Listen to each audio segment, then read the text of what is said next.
আলাইকুম বন্ধুরা, কেমন আছেন? আমিও ভালো আছি আলহামদুলিল্লাহ। এখন খাবো ভাত বন্ধুরা। আমার খাবারে আবার অনেকদিন পরে আপনাদের সামনে তুলে ধরবো আমি সেই ভর্তা দিয়ে ভাত। এ হলো করল্লা ভাজি, এ হলো শুটকির ভর্তা। এতে খাবো আজকে খাবার। যাক আর কথা বাড়াবো না, শুরু করলাম খাবার বন্ধুরা। বিসমিল্লাহ।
ডালে শেষ।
তা বন্ধুরা দেখেন, আমি জানালার বাহিরে বিলাতি ধনিয়া গাছ লাগাইছি, দেখতে পাচ্ছেন?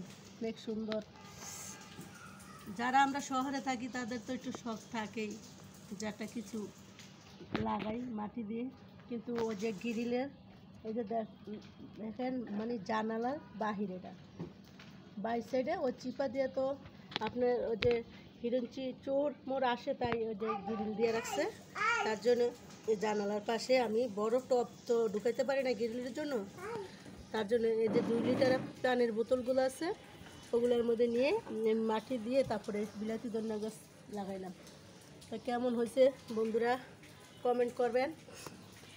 আর আজকে আমার এই ভিডিওটা এখানে শেষ করছি বন্ধুরা। আজকে ভর্তা দিয়ে ভাত খেলাম অনেকদিন পরে। ভালো লাগে না, মুখে কিছুই রুচি হয় না খাইতে, তাই আজকে একটু ভর্তা দিয়ে খেলাম। তো আজকের ভিডিওটা যদি ভালো লাগে একটা শেয়ার দেওয়া যাবেন, একটা ফলো দেওয়া যাবেন, আর যারা ইউটিউবে দেখবেন তারা একটা সাবস্ক্রাইব করে যাবেন। তো আজকের ভিডিওটা এখানে শেষ করছি। আল্লাহ হাফেজ।